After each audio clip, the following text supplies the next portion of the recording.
We're live. Okay, Push back. welcome everyone. Senate Education crossover week.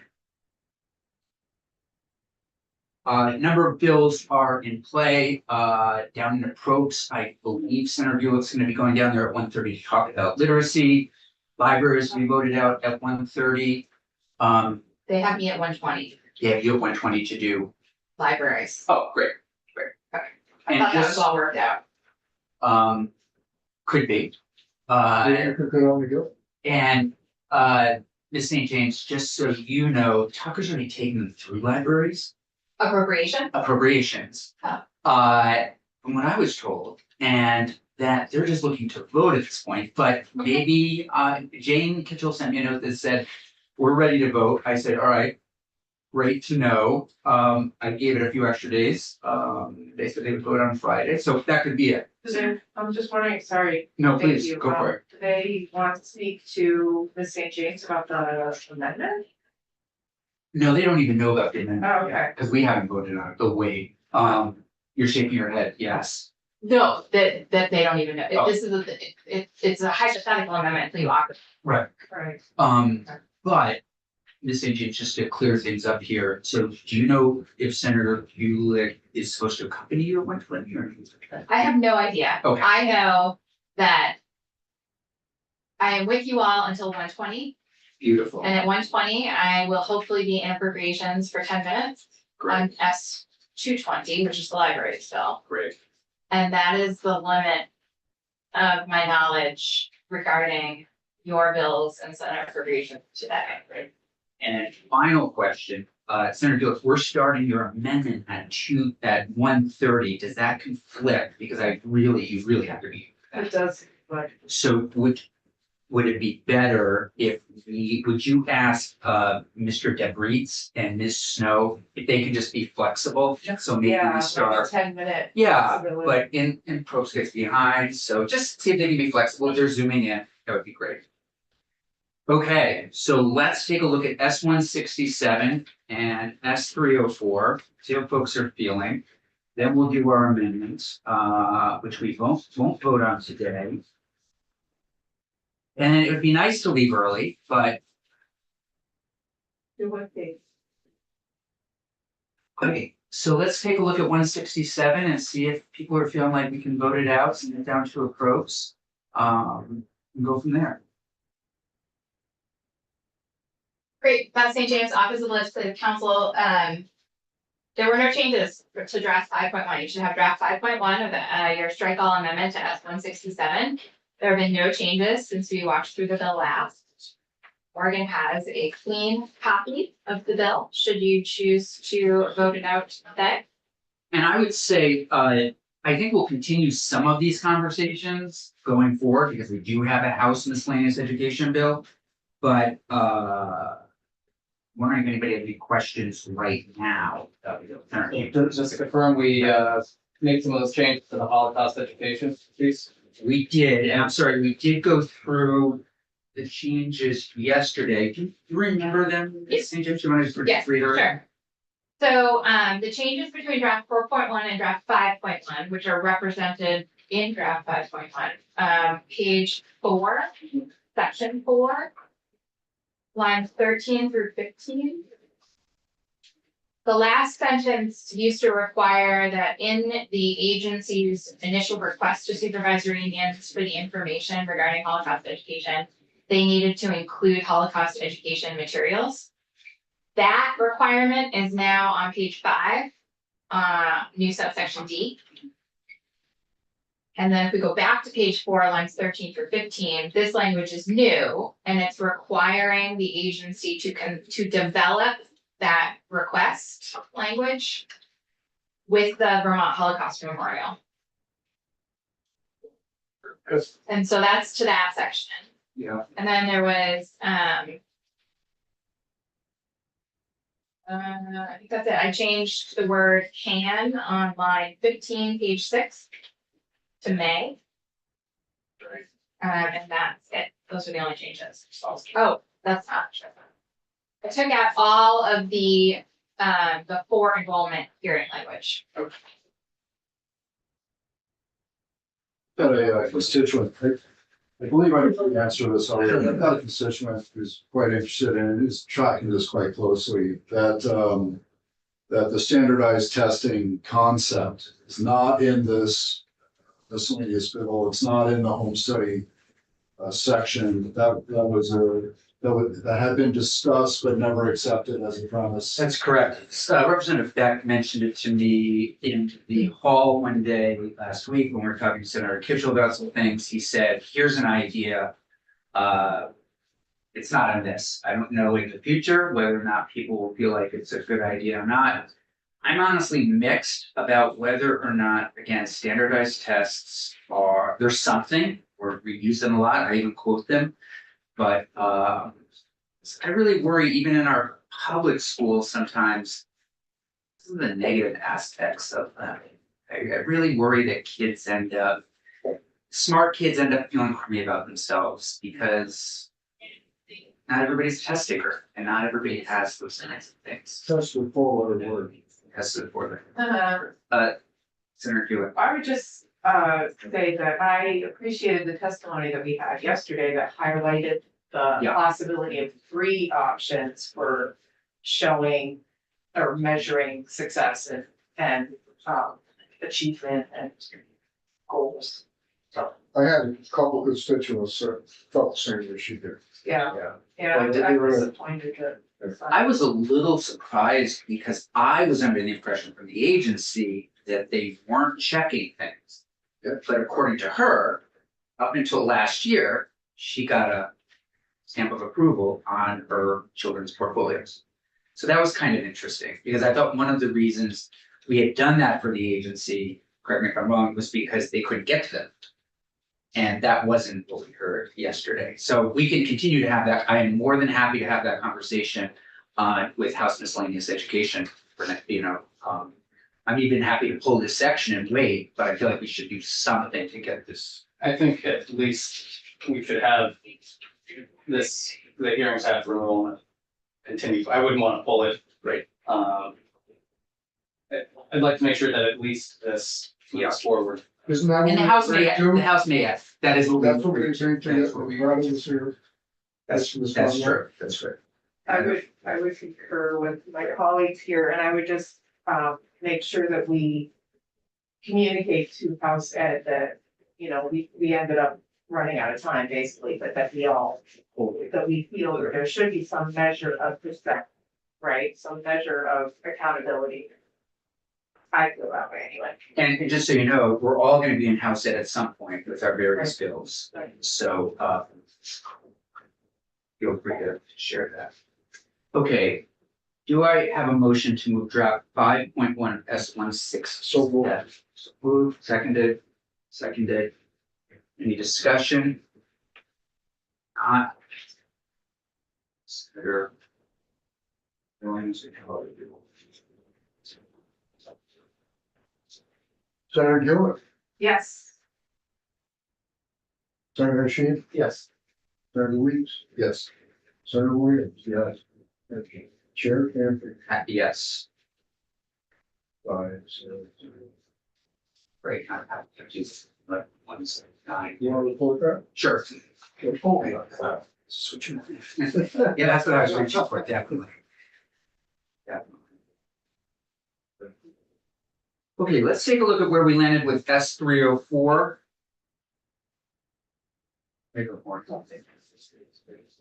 And just before we get started, Ms. Snow, thank you. Yes. Oh, great, okay. and Mr. Dipper? Yes. Great, thank you, yeah, yeah. Yes. Great, so our schedule, can you be a little flexible with Of this? course. Sure. Are you sure? Yes. Okay, great, thanks a million for coming, we might get to you faster than expected. So S304, we got to the governance section, this is where folks feel comfortable, and I think some of us may have gotten a message from the CTE folks, they're just not ready to pull the trigger on finance piece yet. But hopefully maybe they'll get there on the House side. And we did hear also from the Secretary of Education that this is where everybody is in agreement at this point. So Ms. St. James, do you want to were there any major changes? No, you should have draft 3.1. With the date of 3/13 on it, and there have been no changes since the last time we walked through the bill. Anybody need any other information from the St. James? So do I see a motion of 3.1 of 304? Okay, seconded. Okay, Morgan. Thanks. So we have discussion. Sure, discussion. I just want to say that I was pleased that we took out the financial piece, and that's sort of been corroborated by our folks in the field, that it's not the time to be doing that, so I was glad that we did that. Yeah, Thanks. yeah, no, thanks to everybody and I appreciate the agency and St. James work on it and the house, we'll see what the house ends up doing. Okay. Senator Williams.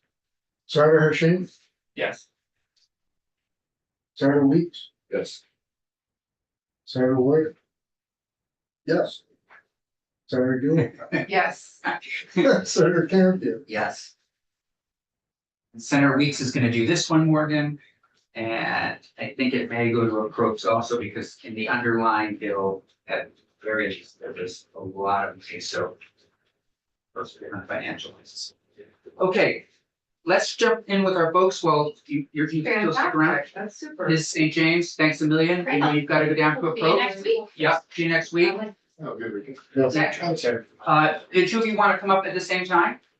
You want to come up at the same time? Sure. Yeah, come on up. All three of you? No. Okay. I'm just observing. Oh. I'm listening in from House Ed.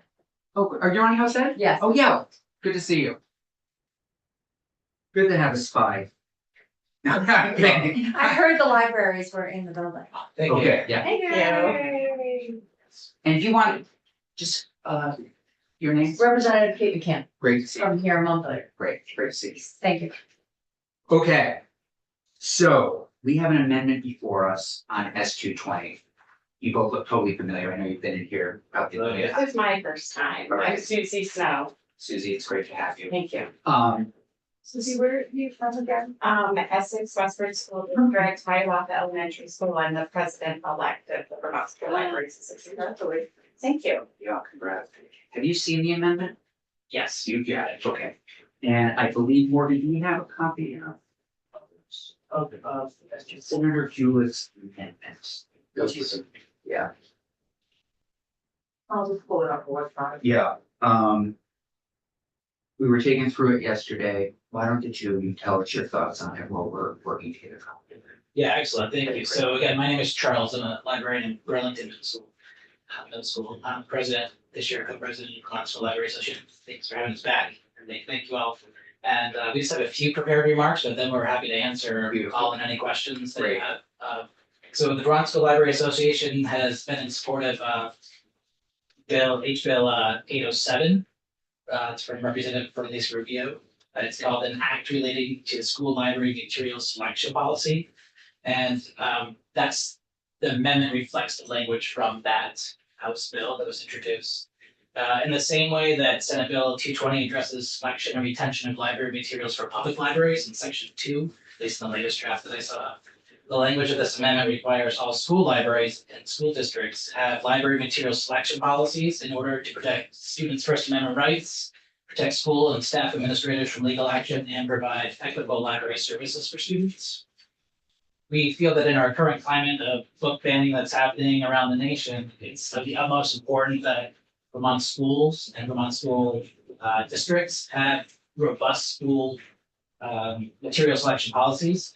In 2022, we had a survey of members, VSLA members, and it showed that 46% of our schools had updated material selection policies, and only 32% had updated policies for challenged materials. Both are essential to protecting students' First Amendment rights.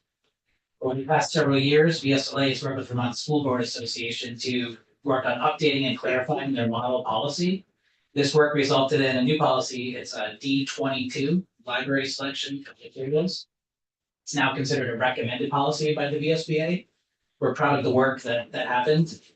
In that new model, policy, it calls for superintendents to create procedures that address the selection, deselection, donations of, and reconsideration of materials. It's our feeling as an association that these policies should be required and not just recommended. Our partners at the VSBA let us know that if we wanted it to be required, it would take legislative action. In an effort to move the VSBA policy into the required category, our advocacy and professional concerns co-chair and retired Vermont school librarian extraordinaire Kate Davey approached her Representative Bernice Rubio about creating legislation that would require schools to adopt the selection policy. In this work, we considered models that were being presented by other states and considered the needs of our students here, and that became H807. And that's the language of the amendment that Senator Gillick introduced and that you're looking at today. We know the importance of local control in our state education system. And we think the language of this amendment reflects that. It doesn't require a specific policy to be adopted by a school board, although one does exist. There is a model policy by VSBA. It leaves it up to the individual school boards to create their own policy with the guidelines and the language of the amendment. And as you already know, schools are required to have certified librarians as part of the educational quality standards. This amendment would not require any additional staff or funding on school districts. That's our take on 807/220. Yeah, please, go ahead. Happy to answer any questions. If you would, can you repeat again what you said about local control versus? Yeah, private? absolutely. Right. We felt in two pieces. We were happy to be here with the state librarian. But because schools are governed by the Agency of Education and not the Department of Libraries, we thought it important to have a distinction between the two. And our thought is that this would be saying to school districts, this is a requirement, like some of the other required things, but you're going to make it and adopt it, like by your district. The actual procedures would be created district by district. We may, as an association, create model procedures. We may look at what the state librarian creates for the S220 if it passes to see like if those can align. But I don't think this is requiring a school to say, this is it, this is the only one. Thank you. Well, But there is a model policy out of the SBA that can be used. Yeah, I did, perfect, I did attach it to the documents that we sent today.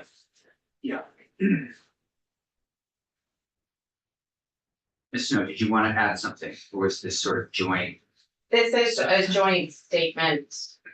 I will add to what Charles said, the importance of updating this to be required. The American Library Association just yesterday released a heat map of all of the states where there have been book challenges. Vermont's the lone state without any in 2023. Many other states, there were thousands in Florida, Texas, Pennsylvania. And 47% of all of those books challenged represented the voices and lived experience of LGBTQIA+ and BIPOC individuals. So just recognizing that we should have a required policy. And since it became recommended, a lot of Vermont schools have implemented a policy, but still 25% of Vermont schools do not have a material selection policy or reconsideration. I think that would mean is that an individual in any one of these schools, a principal, a librarian, a teacher could say like, oh, I don't like that. And take a look and remove it because there's no steps, right, to follow. So even though we know that it's good to have, our goal in association would be saying, we need that. yeah, I agree. Just a question, maybe a comment, but I have to preface by saying I fully support the underlying idea of this. And I'm thankful that you're coming in to present this. I think I'm trying to think of potential challenges, and the public does have a right to petition their local government for change. And the only thing that I'm curious about, or maybe a little concerned about, is members of the public's discomfort being one of the things that that would preclude hold on one second, actually. Right, so if members of the public are not comfortable with a certain book, but without any underlying rationale behind it, that would still be prohibited. And I think what I'm trying to get at is I'm a little concerned as to how, if there is a legitimate concern about some material and it's making every single person uncomfortable, and they all want a petition for that particular material to be removed, this would prohibit that and could potentially cause an issue with the right to petition your government. So I guess my question would be is, do you have a little more background on that? And is this a model policy from other states where it's been implemented for a while? Good questions, and I know that we were looking at other states with correcting this. Perhaps Representative Rubio would have more detail of exactly about where some of the language came from. Do you? I don't remember where. But can you just point out where you were reading that I guy? have the page 2, line 3. The public is, the way I'm reading it is, if they're uncomfortable with material they're prohibited. The library would be prohibited from pulling that material, even if there was a petition to do so.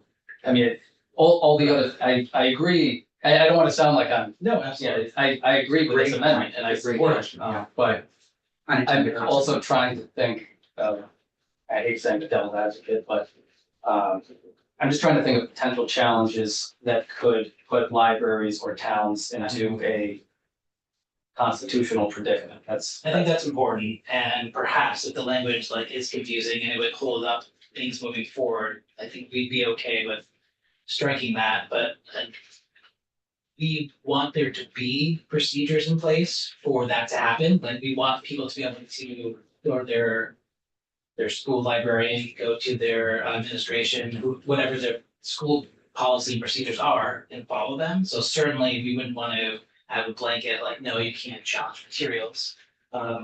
And reading through this and creating, we were hopeful that this would really make parents the number one arbiter of what their kids should and shouldn't read, right? Not allowing a school or an individual to say you can and can't read this, but giving them the authority to say to their child, I don't think you're ready for this right now, and that's okay. Can you say that again? Sure. You can help clarify me, Yeah. to be straight and narrow, but we believe that this would help parents be. Parents aren't involved. What's that? Right, but by delineating Don't have the the right reasons to why know. the government cannot, pardon me. By delineating reasons why school as government cannot censor a book. Right, we're saying these reasons are not permissible. That gives the families the right to say that for their own individual child, not for other people, but for their own individual child. And parents do have the ability to Sure. say, I do not want my child to check out this book, and we need to, Well, up to an age Not limit. really, it's 12, right. was that age is 12? Age is Senator- 12. Senator Williams, please. Well, I'm looking at subparagraph B. In order to ensure students' First Amendment rights. Do we actually legally have a First Amendment right as a student? Yes. They do? So, So, Ms. Sargent, Trip, Senator, I'll let you jump in. We're not voting today. Right. I also recognize there are some people's, we put everybody's name on this, but we also recognize people might not want to be on this. We're gonna hear from Beth again, and then from our librarian, our state librarian. Just to sort of flesh all this out, because it's probably not gonna be on the floor until Thursday, I'm thinking, or Wednesday. We can always postpone a day.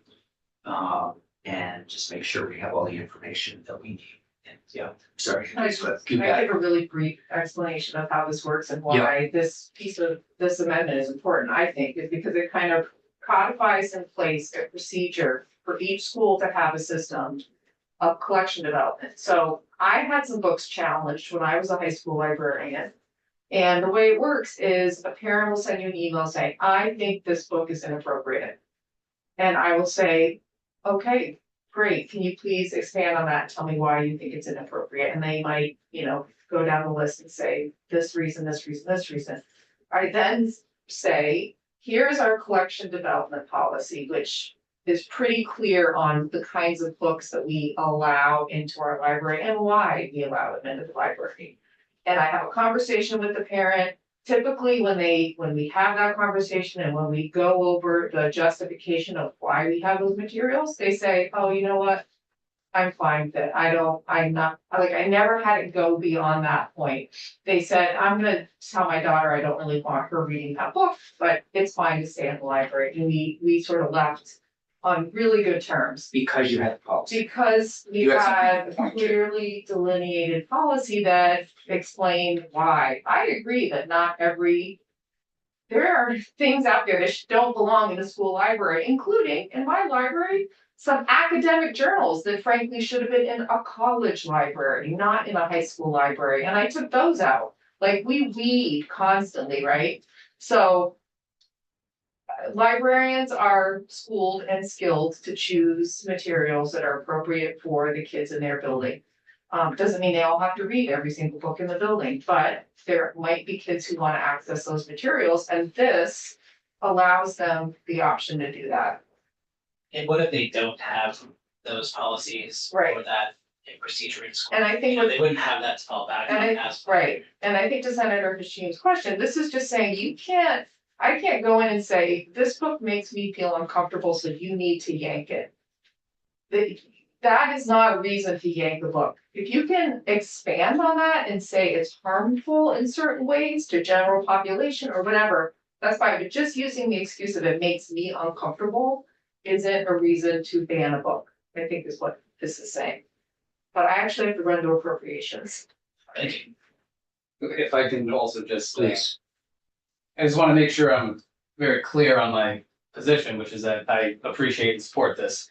My previous remarks are really just more of a focus on any potential issues that could be created for a library in the school, and just want to double check that, and yes, and aside from that, I'm good with it. I would like to add one thing, if that's all right.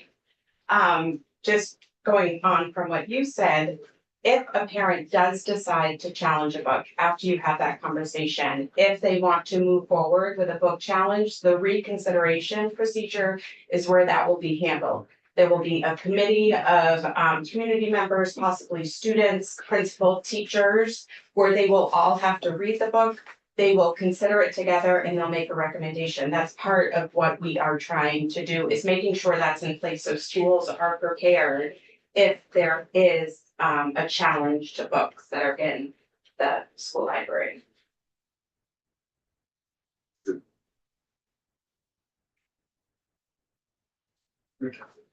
Thanks. So I think, we'll read it over the weekend, we know where to find you two. Yeah. We'll have our ledge council in to pull apart a couple of additional questions, and we'll have, state librarian. Excellent. So we may have the two of you back, and you're welcome to Zoom in. Thank you for Yeah, doing thank it. you all. for Yeah, that. no, really great, and thanks for coming in, I don't know how far you have to travel. Ethics function, not too Yeah. far. Thank you so much. Yeah. Thank you. Keep up the good work. Thank you. Representative, anything you want to add on this or anything? It's not your bill, is it, the H bill? No, mine's HS6. Okay, Yeah, 706, whatever it is. 806. 806, yeah. okay, I'll be right back. okay. You sure that was ARPA? Charles, you want to put 99.9% Okay. ARPA funds. Okay. You're gonna do great. All right, I'm coming. Let's go procedural. Yeah. This amendment. We voted for the bill yesterday or whatever, last week. Since there were some no votes, did the no votes also vote on the amendment? Absolutely. And what I'm guessing is, so it'd be even if somebody, as you'll find this year, as we get into the work, there'll be a bunch of floor amendments for all sorts of bills. And let's say, Senator Collmore had put this amendment forward, we would come down here or find a corner of the floor. Talk about it, see if we would support it, and we would all have the opportunity to vote. Absolutely, absolutely, so for sure. And then I know, and it was done in a spirit of good feeling. We said, let's get everybody's name on it for now, but this may end up being just sponsored by Senator Kulik and anybody else who wants to go. But, yeah. Anything else for this week? So next week, we're gonna jump into Board of Trustees. Gonna jump into some stuff on PCBs. We're gonna jump into some stuff on the state board. And I don't think we'll be in the terminal, frankly, I think we will be on the floor for a while. Yeah. Just, So we get crossover, I'm guessing all the bills, I'm guessing the bill in the afternoons. Oh, yeah. I'm guessing long afternoons for the next 2 weeks. Maybe not a lot of bills are coming out, but I think the next couple of weeks, yeah, or you know. It'll be a little bumpy. So back to my question, we've got time, Yeah, of course. does a 14-year-old kid have a First Amendment right? Yeah, They don't vote. What's the age of consent? To say them? well, I think with the First Amendment, Does that negate the parents' desire? so can a student say and express whatever they want in writing or orally? I'm looking to counsel. yeah, there's, We can I'm move not on. counting